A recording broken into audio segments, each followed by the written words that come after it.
Hello everyone, I am Darshan A, Assistant Professor of Mathematics. In the previous sessions, we have learnt about limit of a function. Then we proved that limit of a function, if it exists, is unique. And later, we started proving some algebra of limits. We proved that limit of a sum is equal to sum of limits, limit of a difference is equal to difference of limits, and then we proved that limit of a scalar product of a function is equal to scalar product of the limit of the function. In this session, we continue with the algebra of limits, and we are going to prove that limit of a product is equal to product of limits, and later we prove that limit of a quotient is equal to quotient of the limits. Let's get it. Consider the first theorem.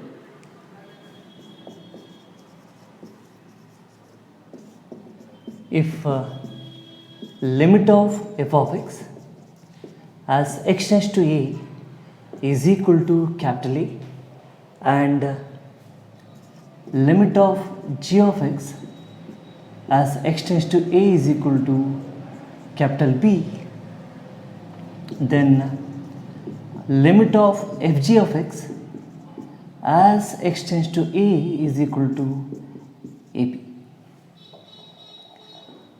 To prove this, for epsilon positive,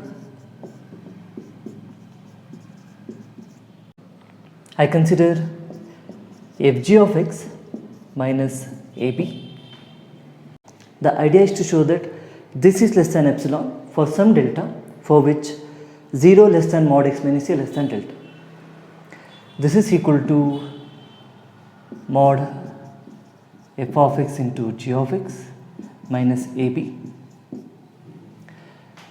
Now I add and subtract f of x into b, so this will be equal to f of x into g of x minus f of x into b plus f of x into b minus ab. If you observe here, I can take f of x as common in the first two terms. I can take b as common in the next two terms. So this is equal to f of x into g of x minus b plus b into f of x minus a. Now by using the triangle inequality, I can write this as less than or equal to mod f of x into mod g of x minus b plus mod p into mod f of x minus a. Let me consider this as 1. Now we shall find out a substitution for mod f of x, mod f g of x minus b, and mod f of x minus a, so that I get epsilon by 2 here and epsilon by 2 here, so that I get epsilon by 2 plus epsilon by 2 is equal to epsilon. Okay. Now I have this. First I consider a substitution for this term. Given that limit of f of x as x tends to a is equal to capital A. So using epsilon delta definition, for epsilon equal to 1 positive, there exists delta 1 positive such that mod of f of x minus a less than 1 whenever 0 less than mod x minus a less than delta 1. But we know that mod of f of x minus mod a is less than or equal to mod f of x minus a. Now combining these two inequalities, I can write that mod f of x minus mod a is less than 1, or mod f of x is less than mod a plus 1 whenever this condition is satisfied, whenever 0 less than mod x minus a less than delta 1. So I'm going to get here less than mod a plus 1. So I have to find out a substitution for this in which mod a plus 1 gets cancelled, and ultimately I should get epsilon by 2. Now I consider this limit of x tends to a g of x is equal to b. Again I am going to use epsilon delta definition. Here I consider epsilon by 2 into mod a plus 1 positive.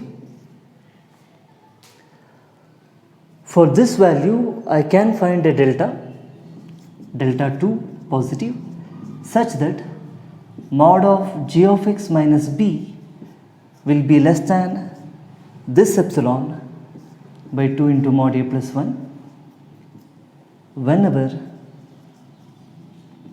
0 less than mod x minus a less than delta 2. Okay, now let us come to this part. Here I have mod b, which is a constant, so I have to find out a substitution here in which mod b gets cancelled, but we don't know about b can be equal to 0, so I cannot take epsilon by mod b.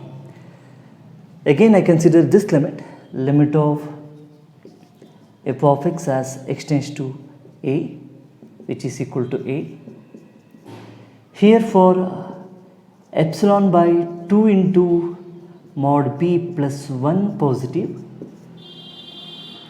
there exists delta 3 positive such that mod of f of x minus a less than epsilon by 2 into mod b plus 1 whenever 0 less than mod x minus a less than delta 3. If you observe here, for the same limit I have taken different values for epsilon. Here I have got a different delta, here we have got a different delta. Okay, now I have three different conditions. Here I have 0 less than mod x minus a less than delta 1, less than delta 2, less than delta 3. To get a common condition, put delta is equal to minimum of delta 1, delta 2, delta 3. Then for 0 less than mod x minus a less than delta, mod f of x will be less than mod a plus 1. Mod g of x minus b will be less than epsilon by 2 into mod a plus 1, and mod f of x minus a will be less than epsilon by 2 into mod b plus 1. Okay, now let us substitute this in this equation. For epsilon positive from 1, I have this mod f of x is less than mod a plus 1, this is less than mod a plus 1, and we have mod g of x minus b is less than epsilon by 2 into mod a plus 1 plus mod b into, finally we have mod f of x minus a is less than epsilon by 2 into mod b plus 1. In the first term, these two gets cancelled, so I get here less than epsilon by 2 plus, since mod b by mod b plus 1 is less than 1, this term will be less than 1 into epsilon by 2, so I get epsilon by 2, and this is true whenever this condition is satisfied, whenever 0 less than mod x minus a less than delta. Epsilon by 2 plus epsilon by 2 is epsilon whenever 0 less than mod x minus a less than delta. I started with epsilon positive, then I found a delta positive for which mod of fg of x minus ab is less than epsilon whenever 0 less than mod x minus a less than delta. Therefore, by the definition of limit of a function, limit of fg of x as x tends to a should be equal to AB. This completes the proof. Now let us prove this theorem. If limit of g of x as x tends to a is equal to b, where b is not equal to 0, then limit of 1 by g of x as x tends to a is equal to 1 by b. Using this theorem, we can show that limit of a quotient is equal to quotient of limits. First, for epsilon positive, I consider 1 by g of x minus 1 by b. This can be written as mod of b minus g of x divided by g of x into b. And this is same as mod g of x minus b divided by mod g of x into mod b. Let me take this as equation number 1. I am going to show that this is less than epsilon whenever 0 less than mod x minus a less than delta for some delta positive. First, let me find a substitution for this term, and later by observing that substitution we can find a substitution for this term. Given that limit of g of x as x tends to a is equal to b. Now apply epsilon delta definition for this. Since b is not equal to 0, mod b is positive, so mod b by 2 is also positive. For this epsilon, I can find a delta 1 positive such that mod of g of x minus b is less than mod b by 2 whenever 0 less than mod x minus a less than delta 1. Now let us simplify this.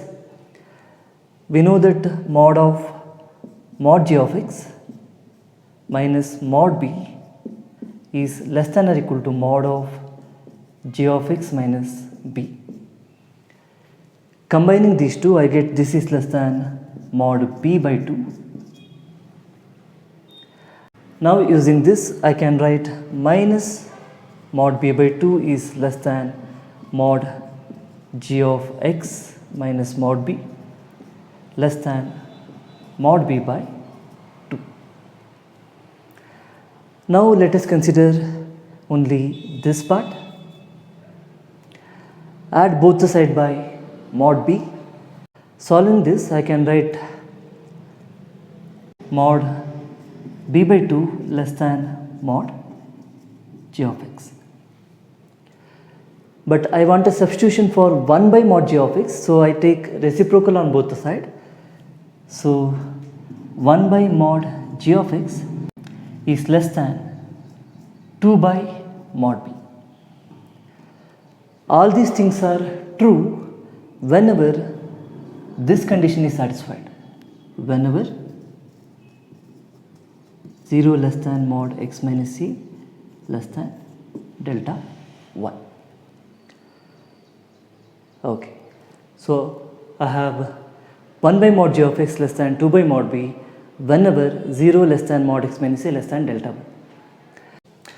If I observe this substitution here, it will be less than mod g of x minus b divided by mod b square into 2. Okay, so we have to choose epsilon such that these two terms should get cancelled and ultimately I should get epsilon. So I consider again this limit of g of x as x tends to a is equal to b. Now for epsilon by 2 into mod b square positive, there exists delta 2 positive such that mod of g of x minus b less than epsilon by 2 into mod b square whenever 0 less than mod x minus a less than delta 2. But I have different conditions here. Here I have 0 less than mod x minus a less than delta 1. Here I have 0 less than mod x minus a less than delta 2. But that will not be a problem. I can find a common condition by taking delta is equal to minimum of delta 1 and delta 2. Then these two inequalities will be true whenever 0 less than mod x minus a less than delta. This implies 1 by mod g of x will be less than 2 by mod b, and mod g of x minus b will be less than epsilon by 2 into mod b square whenever 0 less than mod x minus a less than delta. Now let us substitute this in 1. Consider the first equation. This is mod g of x is less than epsilon by 2 into mod b square. 1 by mod g of x is less than 2 by mod b. This is less than 2 by mod b into 1 by mod b. So 2 gets cancelled. Mod b square and mod b into mod b gets cancelled whenever this condition is satisfied. 0 less than mod x minus a less than delta. And therefore, limit of 1 by g of x as x tends to a is equal to 1 by b. Now, using this theorem, I am going to prove that if limit of g of x as x tends to a is equal to b and limit of f of x as x tends to a is equal to a, where b not equal to 0, then limit of f of x by g of x is equal to a by b. Consider this. Consider limit of f of x by g of x as x tends to a. This can be written as limit of x tends to a f of x into 1 by g of x. But we know that limit of a product is equal to product of limits. Therefore, this can be written as limit of f of x as x tends to a into limit of 1 by g of x as x tends to a. But given that limit of f of x is a, this is equal to a. By the previous theorem, since limit of g of x is b, limit of 1 by g of x as x tends to a is 1 by b. 1 by b. So I get a by b. This completes the proof.